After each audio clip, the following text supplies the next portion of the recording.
Assalamualaikum warahmatullahi wabarakatuh. Halo anak-anak semuanya, kelas 8 dimanapun kalian berada.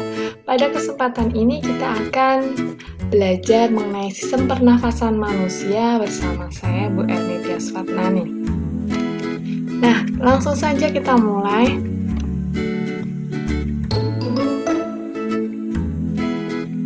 Apa itu bernafas? Jadi kalian setiap waktu pasti melakukan yang namanya bernafas. Nah, bernafas itu apa? Bernafas yaitu merupakan proses menghirup udara atau disebut sebagai inspirasi atau dalam bahasa Inggrisnya inhalasi, dan menghembuskan udara atau ekspirasi atau nama lainnya adalah ekshalasi. Kemudian yang melibatkan pertukaran udara antara atmosfer dengan alveolus paru-paru.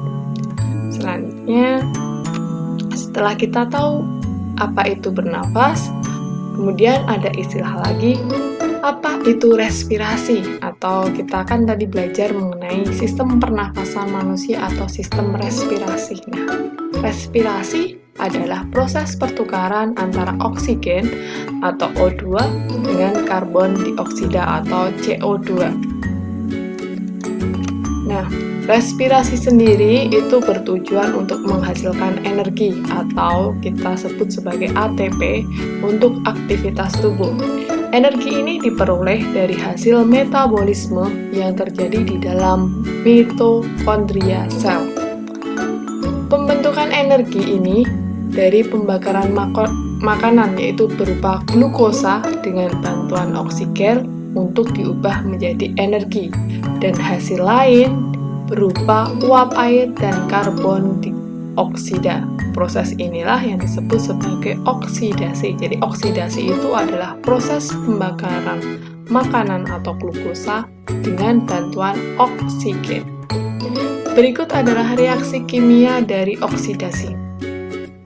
Pertama ada glukosa C6H12O6 ditambah dengan bantuan oksigen 6O2, itu akan diubah pertama menjadi uap air 6H2O dan karbon dioksida atau 6CO2 plus energi sebesar 38 ATP apabila respirasinya aerob. Nah, di sini air dan karbon dioksida itu akan dikeluarkan pada saat kita menghembuskan nafas. Nah, itu adalah zat-zat yang kita buang ketika kita menghembuskan nafas. Selanjutnya, nah, berdasarkan tempatnya, respirasi itu dibagi menjadi dua macam, yaitu ada respirasi atau pernafasan eksternal, kemudian ada respirasi atau pernafasan internal. Bedanya apa toh?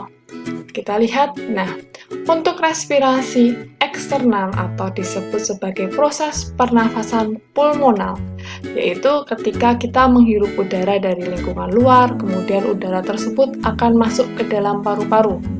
Udara masuk yang mengandung oksigen tersebut akan diikat darah lewat difusi. Pada saat yang sama, darah yang mengandung karbon dioksida akan dilepaskan. Dengan kata lain, respirasi eksternal itu adalah terjadi ketika adanya pertukaran oksigen dan karbon dioksida yang terjadi antara alveolus dengan pembuluh darah. Itu adalah pernafasan eksternal. Nah, untuk pernafasan internal itu adalah proses terjadinya pertukaran gas yang berlangsung di dalam jaringan tubuh. Proses pertukaran oksigen dalam darah dan karbon dioksida tersebut berlangsung dalam respirasi seluler. Nah, untuk respirasi internal ini terjadi pertukaran oksigen dan karbon dioksida yang kedua, yaitu antara pembuluh darah dengan sel atau jaringan. Jadi lebih ke dalam lagi. Jadi pertukarannya tadi ada dua. Yang pertama terjadi di alveolus, yang kedua terjadi pada sel atau jaringan. Selanjutnya, nih, kita lihat, ini adalah gambar dari respirasi. Untuk yang antara alveolus dengan pembuluh darah, itu adalah respirasi eksternal karena dia paling pertama.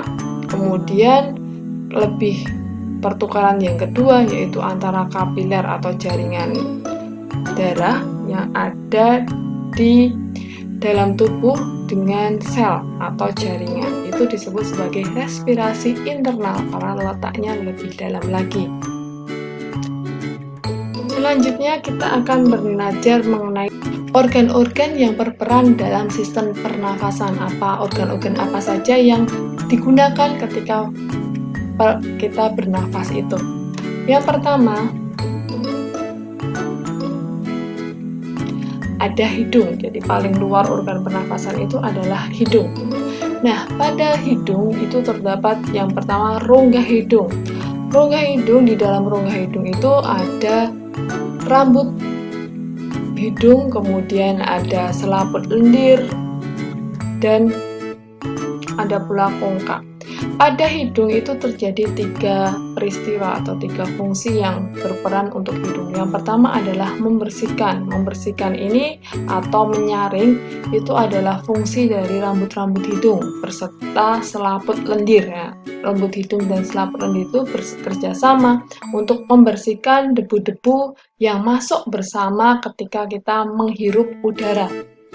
Yang kedua adalah melembabkan. Nah, udara itu yang ada di luar itu ada yang sifatnya kering, ada yang sifatnya sudah lembab. Nah, tubuh kita ada syarat tertentu untuk udara yang bisa sampai ke paru-paru. Oleh karena itu, ketika udara kering masuk ke dalam tubuh kita, akan ada peristiwa melembabkan atau dilembabkan sesuai dengan standar tubuh kita. Selain itu adalah penyesuaian suhu. Nah, kita tahu bahwa manusia itu ada yang hidup di lingkungan yang lebih dingin, ada pula yang hidup di daerah yang panas. Nah, padahal untuk tubuh kita itu suhunya adalah 36 derajat Celcius dimanapun kita hidup, baik itu di kutub maupun di daerah padang pasir. Nah, perbedaan udara di luar tubuh kita itu harus ketika masuk ke dalam tubuh kita harus disesuaikan dengan suhu tubuh kita. Nah, itulah pada saat itu terjadi penyesuaian suhu, baik yang nanti yang dingin disesuaikan dengan suhu tubuh kita. Nah, itu adalah peristiwa yang terjadi di hidung, yaitu pertama disaring, kemudian dilembabkan dan disesuaikan suhunya agar nanti ketika dia masuk ke dalam tubuh, terutama ke paru-paru, itu tidak akan merusak jaringan atau sel-sel yang ada di paru-paru kita. Selanjutnya yaitu ada faring. Nah, di bawah hidung itu ada faring. Faring itu adalah rongga yang menyambungkan atau di belakang rongga hidung dan rongga mulut. Jadi dia yang menggabungkan antara rongga hidung dan rongga mulut. Faring berfungsi untuk jalur masuknya udara dan makanan. Faring terdapat tongsil yang berfungsi sebagai sistem kekebalan tubuh. Jadi ada tongsil yang berfungsi untuk sistem kekebalan tubuh kita. Di bawahnya faring itu ada laring. Nah, laring merupakan organ pernafasan yang menghubungkan antara faring dengan trachea. Pada pangkal laring terdapat katup yang bernama epiglotis. Nah, katup ini berfungsi untuk menutup antara tenggorokan maupun kerongkongan. Jadi, katup ini berfungsi ketika kalian makan, maka katup ini akan menutup pada bagian tenggorokan kalian. Sedangkan ketika kalian sedang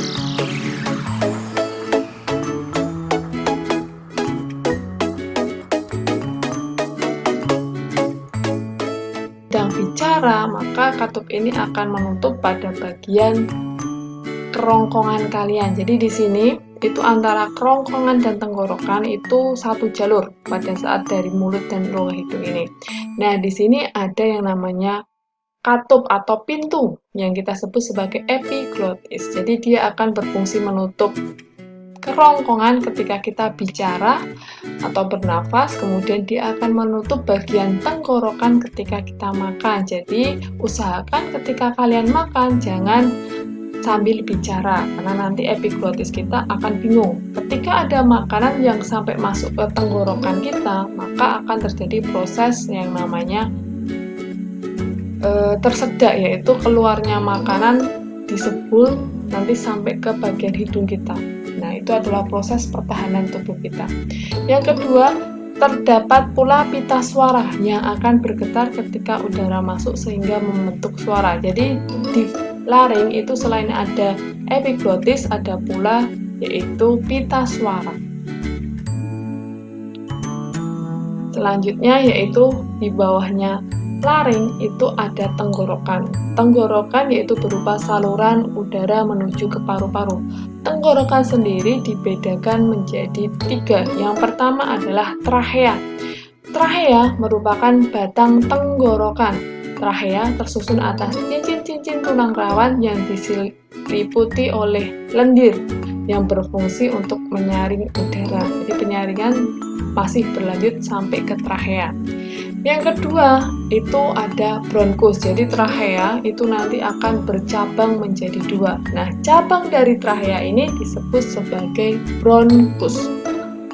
Bronkus ada 2, yaitu ada bronkus kanan dan bronkus kiri, yang mana setiap bronkus itu akan menghubungkan dengan paru-paru kita, yaitu paru-paru kanan dan paru-paru kiri. Dari bronkus itu akan bercabang lagi menjadi cabang-cabang yang kecil, yang mana di ujung cabang ini akan ada yang namanya gelembung udara atau disebut sebagai alveolus. Nah, cabang setelah bronkus ini kita sebut sebagai bronkiolus, yaitu merupakan cabang dari bronkus.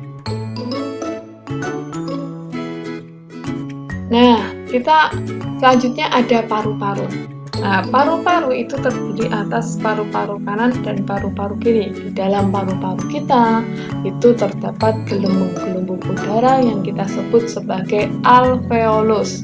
Nah, alveolus ini berfungsi sebagai tempat atau pertukaran antara oksigen dan karbon dioksida. Jadi tempat difusi atau pertukaran antara oksigen dan karbon dioksida.